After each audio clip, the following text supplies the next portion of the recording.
Alkenes produce करने का एक दूसरा मेथड भी है, वो है फ्रॉम हैलो अल्केन्स और अल्काइल हैलाइड्स। यानी हम हैलो अल्केन्स या फिर जिसे हम अल्काइल हैलाइड भी कहते हैं उससे अल्कीन बना सकते हैं। पहले तो समझ लेना चाहिए कि यह हैलो अल्केन क्या है या अल्काइल हैलाइड क्या है। ये दोनों नाम एक ही चीज़ के हैं। तो हैलो अल्केन उसे कहते हैं जिसमें अल्काइल ग्रुप के साथ एक हैलोजन ग्रुप लगा हो। ये पहले भी हम लोग अल्केन के टाइम पे डिस्कस कर चुके हैं। जैसे कि उसको रिप्रेजेंट करना हो तो आर एक्स मॉलिक्यूल की तरह हम उसको रिप्रेजेंट करते हैं। आर हमेशा एक जनरल रिप्रेजेंटेशन हम लोग हमेशा यूज करते हैं किसी अल्काइल ग्रुप के लिए, जो कि एक हाइड्रोकार्बन ग्रुप होता है। कार्बन और हाइड्रोजन से बना हुआ कोई भी ग्रुप उसे हम अल्काइल ग्रुप कहते हैं और उसको आर से डिनोट कर देंगे। लेकिन ये जो है एक्स, ये डिनोट करता है किसी हैलोजन को। ये हैलोजन हो सकता है फ्लोरीन, क्लोरीन, ब्रोमीन और आयोडीन। ओके, अब देखते हैं कि हैलो अल्केन्स से कैसे हम अल्कीन प्रिपेयर कर सकते हैं। तो उसमें कहा गया है कि haloalkanes on heating with alcoholic KOH। Alcoholic KOH है, KOH डिजॉल्व्ड इन एल्कोहल। तो किसी भी हैलो अल्केन को अगर हीट किया जाए एल्कोहलिक KOH की प्रेजेंस में, उसके साथ हीट किया जाए, उसके साथ मिला के हीट किया जाए तो प्रोड्यूस अल्कीन्स। किसी भी हैलो अल्केन को एल्कोहलिक KOH के साथ हीट करेंगे तो वो अल्कीन प्रोड्यूस करते हैं। And the above reaction is also known as dehydrohalogenation. इसको डिहाइड्रोहैलोजिनेशन रिएक्शन भी कहते हैं, जब इसको हीट करने से जो रिएक्शन होती है। तो ऐसा क्यों कहते हैं वो एक एग्जाम्पल से हम समझ पाएंगे। तो उसके लिए हमारे पास एक एग्जाम्पल है। इसमें हम देख सकते हैं कि ये अल्काइल ग्रुप है, हाइड्रोकार्बन ग्रुप है, 3 कार्बन और इस तरह से इसमें हाइड्रोजन लगे हुए हैं और इसके साथ एक हैलोजन क्लोरीन अटैच्ड है। तो ये एक अल्काइल हैलाइड हुआ या फिर हैलो अल्केन हुआ। 1 क्लोरोप्रोपेन। खैर 1 क्लोरोप्रोपेन है। अब इसको हम लोगों ने हीट कर दिया है एल्कोहलिक KOH के साथ मिला के। एल्कोहलिक KOH पहले बता चुका हूं। पोटेशियम हाइड्रोक्साइड यानी KOH को किसी एल्कोहल में जब डिसॉल्व कर देते हैं तो उसको एल्कोहलिक KOH कहते हैं। तो इस हैलो अल्केन के साथ एल्कोहलिक KOH का मिक्सचर मिलाएंगे और फिर कलेक्टिवली सबको हीट कर देंगे। तो हीट करने से अल्कीन प्रोड्यूस होगा, लेकिन कैसे? तो उसका तरीका यह याद रखना है कि हैलो अल्केन में एक तो जो ये हैलोजन है जिस कार्बन से लगा है ये हैलोजन, और एक बात यहीं पर मैं समझा देता हूं, ये हमेशा के लिए याद रखेंगे। किसी भी मॉलिक्यूल में, जैसे कि यहां हैलोजन लगा हुआ है, किसी भी मॉलिक्यूल में अगर कोई फंक्शनल ग्रुप लगा होगा किसी कार्बन पे तो उस कार्बन को हम अल्फा कार्बन कहते हैं। ये याद रखना है। जिस कंपाउंड में जिस कार्बन पे फंक्शनल ग्रुप अटैच्ड हो उस कार्बन को अल्फा कार्बन कहते हैं। और अल्फा कार्बन से जो कार्बन अटैच्ड होता है उसको बीटा कार्बन कहते हैं, और बीटा कार्बन से जो अटैच्ड होता है उसको गामा कार्बन कहते हैं, एंड सो ऑन। ये चलता रहता है। लेकिन अल्फा कार्बन कौन होता है? जिस पे फंक्शनल ग्रुप लगा है। और बीटा कार्बन कौन होता है? जो अल्फा कार्बन से लगा है, एंड सो ऑन। ये बात हमेशा के लिए याद रहनी चाहिए। तो अब क्या देखेंगे कि इसमें जब हम हीट करते हैं तो ये जो हैलोजन लगा है अल्फा कार्बन पे, एक तो ये हैलोजन और बीटा कार्बन पे लगा हुआ एक हाइड्रोजन, दोनों रिमूव हो जाएंगे। अल्फा पे से हैलोजन और बीटा पे से हाइड्रोजन दोनों रिमूव हो जाएंगे इस मॉलिक्यूल में से, यानी कि एक तरह से एलिमिनेट हो जाएंगे। और फिर उन दोनों के बीच में, अल्फा और बीटा के बीच में, एक डबल बॉन्ड आ जाएगा, यानी एक पाई बॉन्ड आ जाएगा। किस तरह से?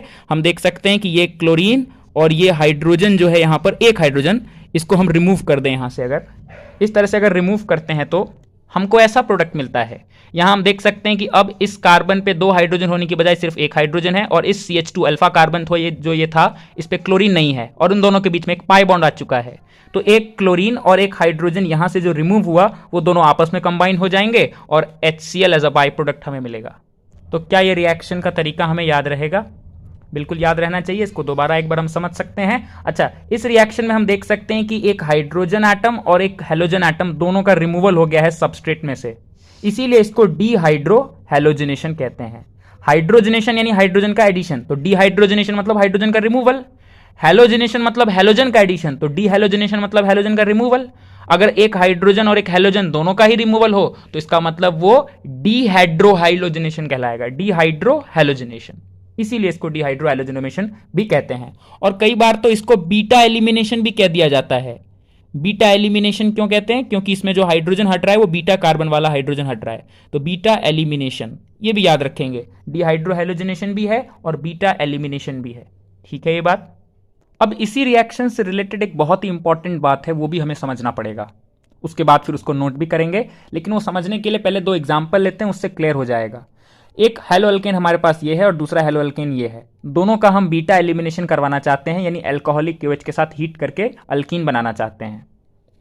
तो जैसे कि पहले वाले में देखें तो सबसे पहले तो हमें पता होना चाहिए कि बीटा एलिमिनेशन होने के लिए बीटा कार्बन कौन सा है और उसके लिए पता होना चाहिए कि अल्फा कार्बन कौन सा है। तो अल्फा कार्बन इसमें ये है क्योंकि इस पे क्लोरीन लगा है, फंक्शनल ग्रुप। ठीक, अब अल्फा कार्बन से जो कार्बन लगा होता है उसको बीटा कहते हैं। तो अल्फा कार्बन से कौन सा कार्बन अटैच्ड है? ये हमारे लेफ्ट हैंड साइड बीटा, लेकिन राइट हैंड साइड वाला कार्बन भी तो अल्फा से अटैच्ड है, तो दोनों बीटा है। तो ऐसा भी हो सकता है कि कई सारे कंपाउंड में एक से ज्यादा बीटा कार्बन भी हो, जैसा कि इसमें दिख ही रहा है। तो अब हमको बीटा पे से हाइड्रोजन हटाना होता है और अल्फा पे से तो हाइड्रोजन खैर हटता ही है। तो यहां पर दो बीटा हैं, अब हाइड्रोजन तो किसी एक पे से हटाना है, तो किस पे से हटाएंगे? इस पे से या राइट वाले से? तो यहां पे इसका आंसर है कि इसमें कोई फर्क नहीं पड़ता कि हम कहां से हटाएं, क्योंकि दोनों तो एक ही जैसे हैं, इक्विवेलेंट पोजीशन है दोनों की, तीन ही कार्बन है, बीच वाले पे खुद क्लोरीन लगा हुआ है, तो चाहे लेफ्ट से हटाओ चाहे राइट से हटाओ क्या फर्क पड़ता है। अगर मैं लेफ्ट से हटा देता हूं एक हाइड्रोजन तो प्रोडक्ट क्या बनेगा? CH2 double bond CH3। मुझे लगता है कि ये बात क्लियर होगी। यहां से Cl हटा था, यहां से हाइड्रोजन हटा था, दोनों के बीच में पाई बॉन्ड आ गया, तो ये प्रोडक्ट बना। तो इस तरह से इसमें प्रोडक्ट बन सकता है। या फिर अगर हम राइट साइड से हटाएंगे तो राइट साइड से प्रोडक्ट क्या बनेगा? इधर CH3 रह जाएगा, इस बार डबल बॉन्ड राइट साइड में आएगा। लेकिन क्या ऊपर और नीचे ये दोनों प्रोडक्ट डिफरेंट हैं क्या? बिल्कुल नहीं। ऊपर वाले प्रोडक्ट का भी नाम प्रोपीन है, प्रोप1इन, और ये भी प्रोप1इन है। इसका मतलब दोनों सेम ही कंपाउंड है, तो फर्क नहीं पड़ता कि मैं लेफ्ट से हटाऊं या राइट से हटाऊं। हाइड्रोजन किसी से भी हटा सकता हूं, दोनों बीटा कार्बन है। It's all upon our choice. ये है बाय प्रोडक्ट में HCl प्रोड्यूस होगा, वो हम जानते हैं।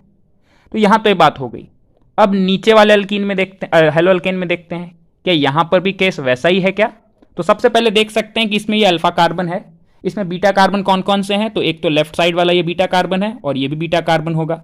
इस कार्बन को गामा बोलेंगे क्योंकि ये बीटा कार्बन नहीं हो सकता, क्योंकि अल्फा से नहीं बॉन्डेड है ये डायरेक्टली, ये तो बीटा से बॉन्डेड है। तो अल्फा से बॉन्डेड ये है या फिर ये है। अब हेलोजन तो यहां से हटेगा, ये बात हम जानते हैं, लेकिन इस बार किस बीटा कार्बन पे से हाइड्रोजन हटेगा? क्या लेफ्ट साइड से, क्या राइट साइड से? क्या या इधर भी वही है कि किधर से भी हटाएं सेम प्रोडक्ट बनेगा? तो इस बार कुछ डिफरेंट है केस। प्रोडक्ट बना के देखते हैं दोनों तरफ से बारी बारी, फिर समझ में आएगा। पहले लेफ्ट से हटाते हैं, तो लेफ्ट से जब प्रोडक्ट हाइड्रोजन हटाएंगे तो CH2 रह जाएगा और दोनों के बीच में एक डबल बॉन्ड आ जाएगा, CH single bond CH2 CH3। ये लेफ्ट साइड से हाइड्रोजन हटाने के बाद प्रोडक्ट बनता है ऐसा। दूसरा प्रोडक्ट बन सकता है अगर मैं इस साइड से हाइड्रोजन हटाऊं, राइट साइड वाले कार्बन से, बीटा कार्बन से, तो यहां प्रोडक्ट क्या बनेगा फिर? CH3 CH double bond CH CH3। इस बार ये बना। क्या ऊपर वाला अल्कीन और नीचे वाला अल्कीन एग्जैक्टली सेम है? Definitely not. ये ब्यूट1इन है, ये ब्यूट2इन है, यानी कि डबल बॉन्ड की पोजीशन में डिफरेंस है, यानी ये दोनों एक दूसरे के आइसोमर हैं, सेम नहीं है। तो अगर सेम नहीं है तो अब क्वेश्चन हमारे पास ये आता है कि हाइड्रोजन या तो इस साइड से हटाएंगे या तो इस साइड से हटाएंगे, कोई एक ही तो ऑप्शन होगा ना। हाइड्रोजन यहां से हटाएगा, वो तो बात ठीक है, अल्फा से हटता है। हाइड्रोजन लेफ्ट वाले बीटा से हटाएं या राइट वाले बीटा से हटाएं? इस केस में हटाना तो किसी एक जगह से है, प्रोडक्ट तो इन दोनों में से कोई एक बन सकता है, तो कौन सा प्रोडक्ट बनना चाहिए? सिचुएशन समझ में आई? तो क्या लगता है कौन सा प्रोडक्ट बनना चाहिए? इसको पता करने के लिए हमें एक रूल समझना पड़ेगा। वो रूल है सेटजेफ रूल। सेटजेफ ने उस रूल को डिस्कवर किया और उस रूल को इसीलिए हम सेटजेफ रूल ही कहते हैं। सेटजेफ रूल का यह कहना है कि जब भी कभी इस तरह से बीटा एलिमिनेशन कराते हैं और उससे अल्कीन प्रोड्यूस होता है, तो जो अल्कीन जितना सिमेट्रिकल होता है वो उतना ज्यादा स्टेबल होता है, इसीलिए वो ज्यादा फॉर्म होता है, उसके बनने के चांसेस ज्यादा होते हैं। सेटजेफ रूल का कहना है जितना सिमेट्रिकल अल्कीन उतना ज्यादा स्टेबल, इसीलिए वो मेजर प्रोडक्ट होगा हमेशा। तो क्या हम ये पता लगा सकते हैं कि इन दोनों में ज्यादा स्टेबल कौन होना चाहिए? जो ज्यादा सिमेट्रिकल होगा। और ऑब्वियस सी बात है कि नीचे वाला जो ये ब्यूट2इन है ये हमें ज्यादा सिमेट्रिकल दिख रहा है, क्योंकि इसमें डबल बॉन्ड बीचों बीच है, जबकि इसमें डबल बॉन्ड टर्मिनल पे है, एंड की तरफ है, तो ये उतना ज्यादा स्टेबल नहीं होता है। तो सेटजेफ रूल के हिसाब से ये ज्यादा स्टेबल है, और ये ज्यादा स्टेबल है तो ये हमारा मेजर प्रोडक्ट होगा। यानी कि हमेशा हमको बीटा हाइड्रोजन इस वाले पे से हटाना चाहिए ताकि ये वाला प्रोडक्ट बने। ये भी बन सकता है बट बहुत ही रेयर अमाउंट में बनेगा, बहुत ही थोड़े से अमाउंट में बनेगा। ये सेटजेफ रूल है। अब सवाल ये उठता है कि सिमेट्री से स्टेबिलिटी का क्या लेना देना हो सकता है? तो डेफिनेटली एक लेना देना होता है। हमें अभी उसके ज़्यादा डिटेल में नहीं जाना चाहता हूं, मैं सेटजेफ रूल बस इतना चाहता हूं कि हम लोग याद रख लें अभी के लिए। हालांकि इसका लेना देना है हाइपर कॉन्जुगेशन से। अल्कीन्स जितने सिमेट्रिकल होते हैं उनमें उतना ज़्यादा हाइपर कॉन्जुगेशन होता है, और हाइपर कॉन्जुगेशन जितना ज़्यादा होता है वो उतना ज़्यादा स्टेबल होते हैं। इसीलिए कहा गया है कि जब भी ये सिचुएशन होती है कि दो तरह के अल्कीन बन सकते हैं, तो उसमें से वो अल्कीन मेनली फॉर्म होगा जो ज्यादा सिमेट्रिकल हो, और इसी को रूल कहते हैं, सेटजेफ रूल। तो ये पॉइंट हमें नोट करके रखना चाहिए कि the product formed in this reaction is always formed according to Saytzeff rule. Okay, and Saytzeff rule क्या है वो भी देख लेते हैं, और वो रूल है Saytzeff rule, symmetrical alkenes are more stable than terminal alkenes. Symmetrical alkene ज्यादा स्टेबल होते हैं टर्मिनल से, इसीलिए हमेशा वही मेजर प्रोडक्ट की तरह फॉर्म होंगे। अब इसी से रिलेटेड एक छोटा सा कॉन्सेप्ट और है, उसको इन चारों एग्जाम्पल के थ्रू समझने की कोशिश करते हैं। इस बार मैंने क्या किया है, 4 अलग अलग तरह के हेलो अल्केन लिए हैं, सब में अल्काइल ग्रुप 2 कार्बन वाला लिया है, सिर्फ हेलोजन का चेंज किया है, एक में फ्लोरीन, क्लोरीन, ब्रोमीन और इसमें आयोडीन, और सबका वही हम अल्कोहलिक केओएच के साथ हीट कर रहे हैं। तो सब में उसी मैकेनिज्म से रिएक्शन होगी कि अल्फा पे से हाइड्रोजन हटेगा, और इसमें तो एक ही बीटा है तो इस बीटा पे से हाइड्रोजन हटेगा और दोनों के बीच में डबल बॉन्ड आ जाएगा, तो सब में इथीन मॉलिक्यूल फॉर्म होगा। ये हम समझ सकते हैं, बाय प्रोडक्ट हमारे पास है। हमारा फोकस हालांकि बाय प्रोडक्ट पे अभी नहीं है, हमारा फोकस सिर्फ अल्कीन पे है। तो इस तरह से रिएक्शन सब में ही हो सकती है। सिंपल सा मेरा क्वेश्चन है कि फास्टेस्ट किस में होगी और स्लोएस्ट किस में होगी। इन चारों में फास्टेस्ट रिएक्शन कौन सी होगी और स्लोएस्ट कौन सी होगी? तो इसका आंसर ये है, तो इसका आंसर है कि फास्टेस्ट होगा आयोडो ईथेन वाली रिएक्शन, यानी आयोडीन वाली रिएक्शन फास्टेस्ट होगी, और स्लोएस्ट फ्लोरीन वाली होगी। इसकी क्या वजह है?